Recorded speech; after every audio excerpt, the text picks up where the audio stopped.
Já se perguntou o que acontece quando nossa mente se expande além dos limites do cotidiano?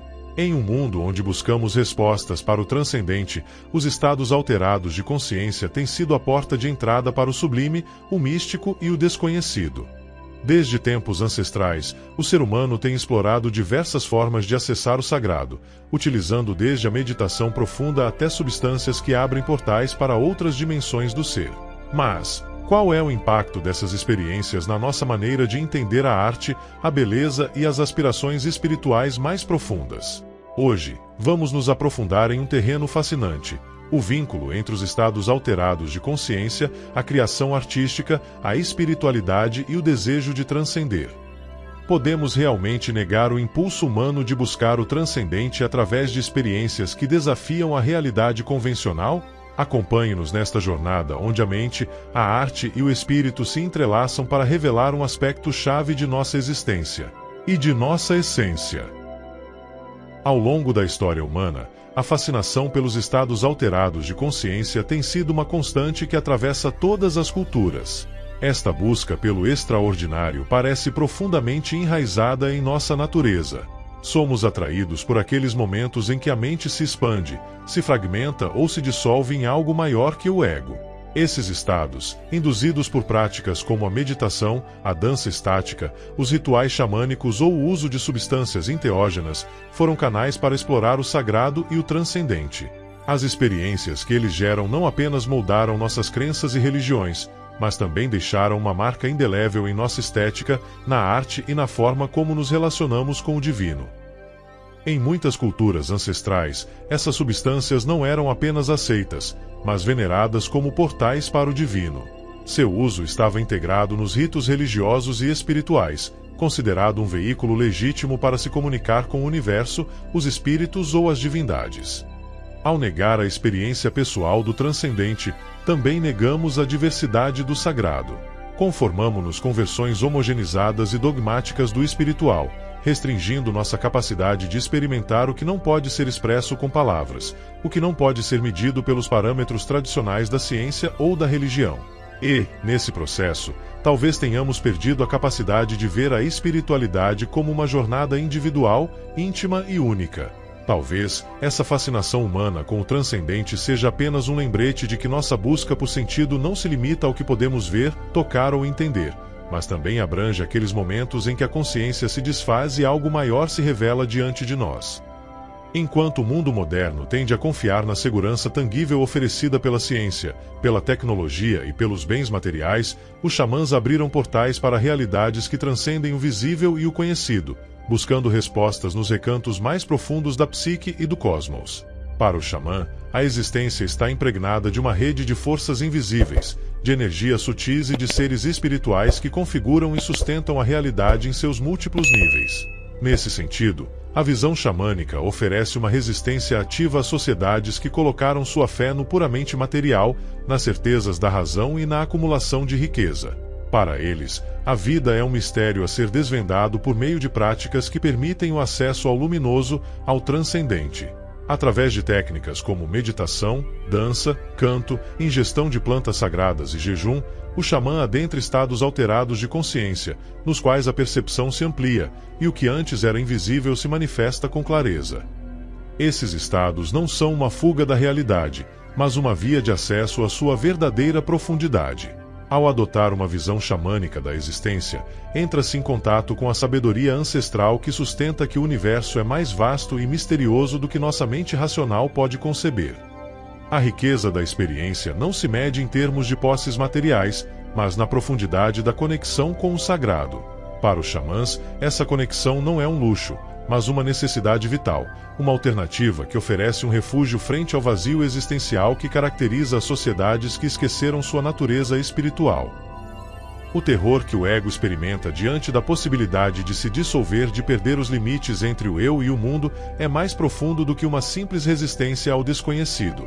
Esse temor reflete a rejeição do que a cultura dominante considera ameaçador: o feminino, o exótico e as dimensões transcendentais da existência. Essa repressão não é casual nem arbitrária. A cultura dominante encontrou no ego uma ferramenta útil para manter a ordem e o controle. Ao promover a identificação com um senso rígido de individualidade, conseguiu construir sociedades que valorizam a competição, a acumulação de poder e a separação do indivíduo em relação ao seu entorno. Os estados alterados de consciência, neste contexto, representam uma ameaça porque nos confrontam com a possibilidade de que o eu não seja uma entidade fixa e separada, mas sim parte de um todo maior, dinâmico e em constante transformação. Ao dissolver o ego, esses estados nos convidam a explorar dimensões da existência que transcendem as fronteiras estabelecidas pela cultura dominante. A lenda primitiva da cultura começa no Jardim do Éden, no instante em que se come o fruto da árvore do conhecimento. Se não aprendermos com o passado, essa história pode terminar com o planeta intoxicado, suas florestas apenas uma lembrança, sua biologia destruída e nosso legado transformado em um deserto. Para os xamãs e as culturas xamânicas, a exploração desse mistério sempre foi uma alternativa plausível à mera existência em uma cultura materialista e confiante. A influência das mutações induzidas pela dieta nos primeiros humanos, assim como o impacto dos metabolitos exóticos na evolução de sua neuroquímica e cultura, representa um território ainda inexplorado que pode ter implicações profundas para compreender nossa história evolutiva. Desde o surgimento dos primeiros hominídeos até a expansão do Homo sapiens, as mudanças na dieta desempenharam um papel crucial, não apenas na sobrevivência e adaptação de nossos ancestrais, mas também na transformação de sua mente, linguagem e sistemas culturais. Existe a possibilidade de que o consumo de certas plantas não apenas tenha modificado a neuroquímica de nossos antepassados, mas também tenha alterado sua percepção do mundo, facilitando novas formas de pensamento, comunicação e criatividade. Os metabolitos exóticos dessas plantas, como os alcaloides e os compostos triptamínicos, poderiam ter a capacidade de induzir estados alterados de consciência, permitindo experiências de conexão com o transcendente e abrindo novas vias para a compreensão simbólica da realidade. A interação entre esses compostos e o cérebro em desenvolvimento pode ter acelerado o surgimento de capacidades cognitivas, como o pensamento abstrato e a percepção simbólica, elementos essenciais na criação da linguagem e da cultura. Alguns estudos recentes sugerem que as substâncias psicoativas presentes em certas plantas podem ter atuado como catalisadores de mutações epigenéticas, afetando a expressão de genes relacionados à plasticidade cerebral e à capacidade de adaptação cognitiva. Isso poderia ter proporcionado aos hominídeos uma vantagem evolutiva significativa, ajudando-os a transcender as limitações da evolução puramente biológica e a entrar em um processo de transformação cultural acelerada. Além disso, o uso precoce de plantas com propriedades medicinais e nutritivas não só transformou o corpo humano, mas também as interações sociais e culturais. Os rituais associados ao consumo dessas plantas provavelmente desempenharam um papel fundamental na formação das primeiras crenças religiosas e mitologias. Nesses contextos, o xamã ou líder espiritual, ao ingerir essas substâncias, não apenas acessava um conhecimento transcendente, mas também criava narrativas que explicavam o funcionamento do cosmos e as relações entre os seres humanos e as forças invisíveis do mundo natural. Assim, a neuroquímica alterada pelos metabolitos exóticos não apenas contribuiu para o desenvolvimento do cérebro, mas também facilitou a criação das primeiras formas de religião, arte e organização social. A evidência, baseada em milênios de experiências xamânicas, sugere que o mundo é, de certa forma, realmente feito de linguagem. Embora essa ideia pareça contrariar os conceitos da ciência moderna, essa proposição radical está alinhada com grande parte do pensamento linguístico atual. A revolução do século XX, afirma a antropóloga da Universidade de Boston, Misia Landau, é o reconhecimento de que a linguagem não é apenas um instrumento para comunicar ideias sobre o mundo, mas, antes de tudo, um instrumento para criar o mundo. A realidade não é simplesmente experimentada ou refletida na linguagem, mas, ao contrário, é produzida por ela. As gramáticas das línguas, suas regras internas, foram estudadas em detalhes. No entanto, pouca atenção tem sido dada à maneira como a linguagem cria e define os limites da realidade. Talvez o entendimento da linguagem seja mais profundo se a considerarmos como mágica, pois, na magia, subentende-se que o mundo é feito de linguagem. Se aceitarmos a linguagem como o dado básico do saber, então, no Ocidente, fomos tristemente enganados. Apenas as abordagens xamânicas poderão nos oferecer respostas às perguntas que consideramos mais interessantes: quem somos, de onde viemos e para onde vamos. Os alucinógenos triptamínicos, em particular o DMT, são alucinógenos potentes encontrados em várias plantas e também no cérebro humano. O DMT é uma triptamina, o que significa que sua estrutura química está relacionada à serotonina. Quando consumido, o DMT pode provocar experiências intensamente visuais e transcendentais. Embora sua ação dure geralmente de 15 a 30 minutos quando fumado ou vaporizado, a experiência pode ser profundamente transformadora, sendo frequentemente descrita como uma espécie de viagem a realidades alternativas. Como o DMT também é produzido naturalmente pelo corpo, alguns sugerem que ele não deve ser considerado uma droga no sentido tradicional, mas, sim, uma substância que faz parte de nossa biologia. A psilocina e a psilocibina são compostos encontrados em certos cogumelos, comumente conhecidos como cogumelos mágicos. A psilocibina é convertida em psilocina no corpo após a ingestão. Ambos os compostos também são triptaminas e geram efeitos alucinógenos semelhantes aos do DMT, mas com duração mais longa, algumas horas.